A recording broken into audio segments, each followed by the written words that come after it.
গত 2 দিন আগে আমি ফুড ডেলিভারি কাজের জন্য বাইক রাইডার বা বাংলাদেশে বাইক চালাইতে পারেন এরকম 5টা ভিসা আমি বাংলাদেশে পাঠাইছি। অলরেডি ওকালা হয়ে গেছে, ওকালার কাগজপত্র অলরেডি আমার হাতে।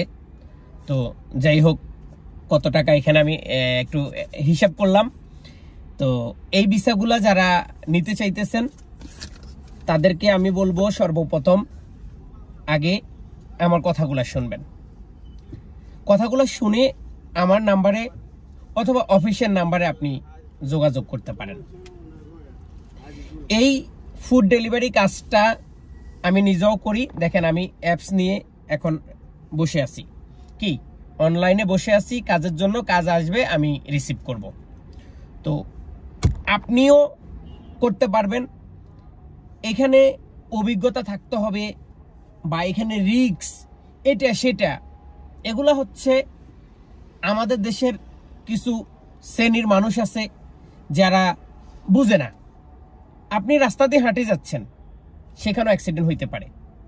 আপনি ঘরে বসে আছেন, আপনার মাথার উপরে একটা উপর থেকে মনে করেন আপনি ঘরের মধ্যে এভাবে বসে আছেন, আপনার ঘরে নারিকেল রাখছেন, সুপারি রাখছেন, সেটাও পড়তে পারে। আপনি গাছতলায় বসে রয়েছেন, আম পড়তে পারে। আপনি রাস্তা দিয়ে হাঁটতেছেন, একটা ঢাল ভেঙে আপনার মাথায় পড়তে পারে। যদি আল্লাহ পাক আপনাকে রক্ষা করে, দুনিয়ার কেউ আপনার ক্ষতি করতে পারবে না। তো বাইক দিয়ে ফুড ডেলিভারি কাজ করার মতো সহজ সৌদি আরবে আর কিচ্ছু নাই। এবং এই ফুড ডেলিভারি কাজ করেই কিন্তু অন্যের চাকরির চাইতে বেশি টাকা ইনকাম করার সংকেত। গাড়ি না, বাইক দিয়ে, গাড়ি দিয়ে ইনকাম করা যায়, কিন্তু গাড়ি দিয়ে ইনকাম করতে গেলে খরচ বেশি। কারণ সৌদি আরবের রাস্তায় প্রচুর পরিমাণ জাম থাকার কারণে আমি আপনাদেরকে এখনই দেখাবো কিরকম জাম। আপনারা যুক্ত থাকুন। দেখুন জামের পরিস্থিতিটা আপনারা দেখুন। এক একটা জায়গায় এইভাবে আপনাকে দাঁড়াই থাকতে হবে। দেখছেন, বাইক দিয়ে কাজ করাটা খুবই সংক্ষেপ। আমি দেখাই, এই যে বাইক যাচ্ছে, দেখছেন, এই যে বাইক আরেকটা যাচ্ছে। প্রতিনিয়ত অনেক মানুষ এইভাবে ফুড ডেলিভারি কাজ করতেছে, তারা বাইক চালাইতেছে। আমি কতগুলা বাইক যাবে আমি আপনাদেরকে এখনই দেখাবো, এবং সেটা দেখানোর জন্যই কিন্তু আমি আজকে এই জায়গায় বসছি। তো আপনারা আমার সাথে থাকেন। এখন আমার কাছ থেকে বাইকের যেই ভিসাগুলা, এগুলা বেতন কত টাকা, কত ঘন্টা ডিউটি, এবং ডেলিভারির হিসাব কি, খাবার টাকা কে দিবে, থাকা কে দিবে, A to Z সব কিছু আমি আপনাদেরকে এই ভিডিওতে জানাবো। 1 নাম্বার, আমি আপনাদেরকে বেতন দিব 1500 সৌদি রিয়াল, থাকার জায়গা দিব, খাবার একদম সম্পূর্ণ ফ্রি। আর সৌদি আরব আসার পর আপনাকে কন্ট্রাক্টে স্কুলে যাইতে হবে না, আপনার কোনো ঝামেলা হবে না। আমি সেইভাবে আপনাকে লাইসেন্সের ব্যবস্থা করে দেব, এবং আপনি সেই লাইসেন্স দিয়ে কাজ করতে পারবেন।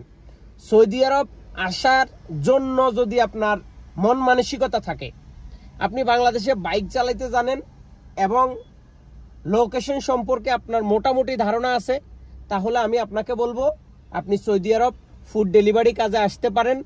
এটা কোনো রকম আপনাকে কষ্ট করতে হবে না, কোনো রকম কোনো ঝামেলা করতে হবে না। আপনি শুধু আইডি নিয়ে বসে থাকবেন এবং চেষ্টা করবেন আপনি দোকানের আশেপাশে থাকতে, এবং মালিকের যেই টার্গেট সেই টার্গেটটা পূরণ করতে।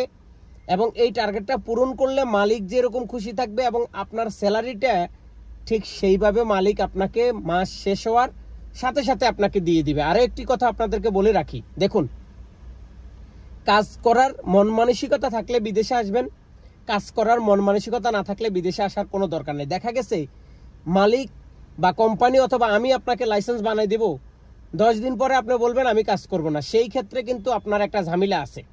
সেই ঝামেলাটা হচ্ছে কি, আপনাকে লাইসেন্সের টাকাটা দিয়ে আপনি অন্য কোম্পানিতে যাই আপনি কফালা হইতে পারবেন। সেই ক্ষেত্রে আপনাকে লাইসেন্সের টাকাটা কোম্পানিকে দিয়ে যাইতে হবে। যদি আপনি কোম্পানিকে লাইসেন্সের টাকা না দেন, কোম্পানি আপনাকে অন্য জায়গায় যাইতে দিবে না। কারণ কোম্পানি আপনার প্রতি শ্রদ্ধা রেখে, আপনার প্রতি সম্মান রেখে আপনি কাজ করবেন, সেজন্য কোম্পানি লাইসেন্সটা বানাইছে। এখন যদি আপনি কাজ না করেন তাহলে আপনাকে লাইসেন্সের টাকাটা পেমেন্ট করতে হবে। সবাই ভালো থাকুন, সুস্থ থাকুন। আজকের মতো বিদায় নিচ্ছি। আল্লাহ হাফেজ।